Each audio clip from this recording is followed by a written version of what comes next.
Inay, maaari po ba kami maglaro ng aking kapatid? Saan kayo maglalaro? Diyan lamang po kami malapit sa eskinita. Basta umuwi agad kayo bago maghapunan. Opo, Inay.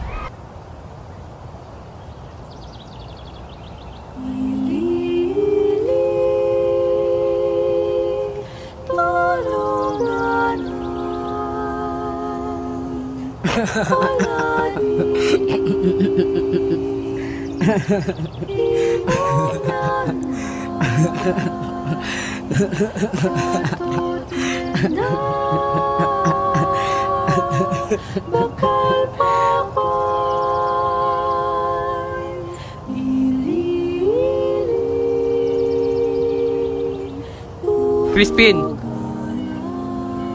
Crispin!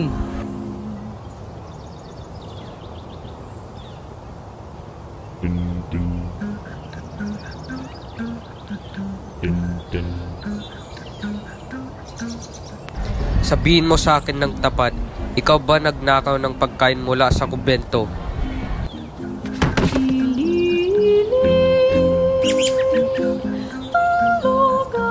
Binili pa ito ng isang mayamang Ginoo galing Espanya, gawa sa di pangkaraniwang sangkap. Kayo talagang mga Pilipino, salot kayo sa lipunan.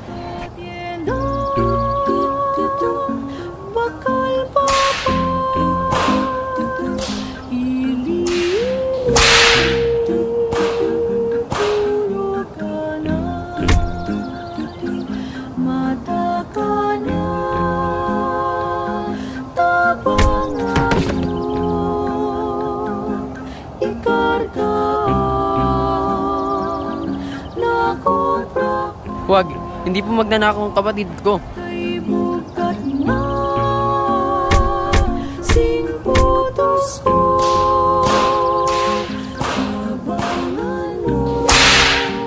Crispin, halika na.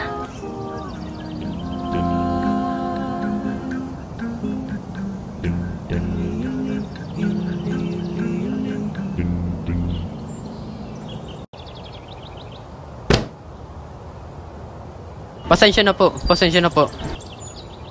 Sandali bata, ano nangyari sa iyo? Bakit may mga sugat ka sa iyong mga katawan? Ang kura po, siya pang may kagagawan nito. Kinuha po niya ang kapatid ko at minamaltrato ngayon roon sa kumbento.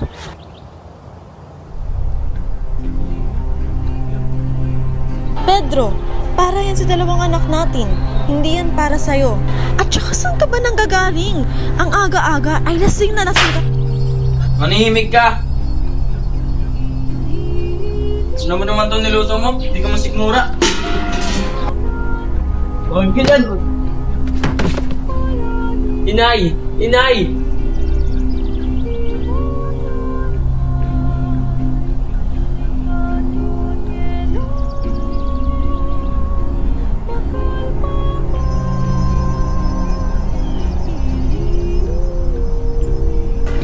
Inay, si Crispin, naroon siya sa kumbento. Minamaltrato ni Padre Damaso. Inay, tulungan natin si Crispin. Anak, magpahinga ka muna. At ako na ang bahalang pumunta sa iyong kapatid. Pinapangako ko sa iyo, babalik kami ng kapatid mo.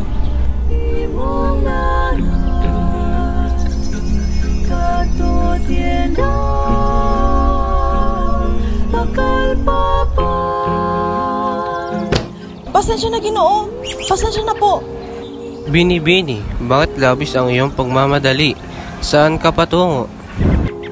Narito ako't para pumunta sa akin ako si Crispin. Nasa kumbento, sinasaktan ng kura. Tulungan mo ako, Ginoo. Parang awa mo na!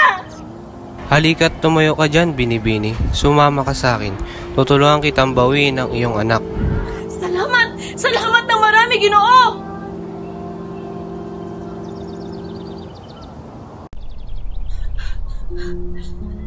Ilabas mo ang anak ko! Nasaan siya? Crispin! Crispin! Nasaan siya? O Crisostomo Ibarra, ano't naparito ka? Ano ang iyong kailangan?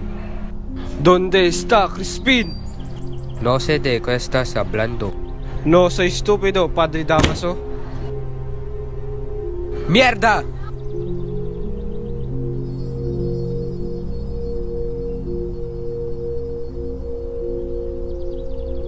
Jamir, Padre Damaso.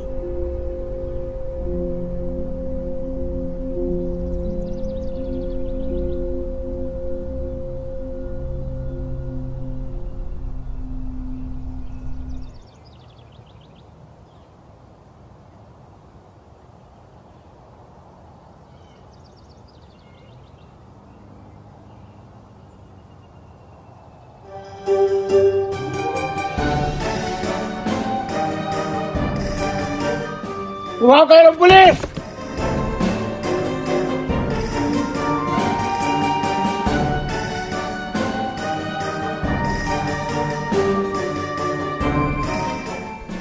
Maraming salamat, Ginoo. Tatanamin ko ng malaking utang na loob ang ginawa niyong ito. Walang anuman, Binibini. Tulungan ko na kayo.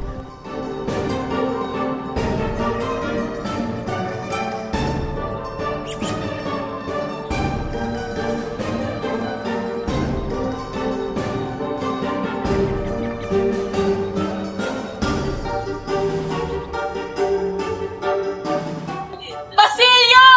Basilio na!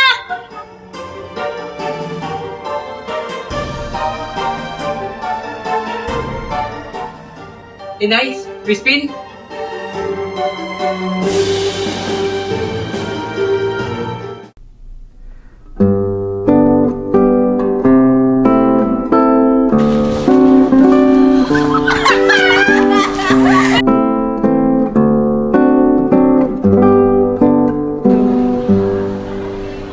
Binibini, bakit lamang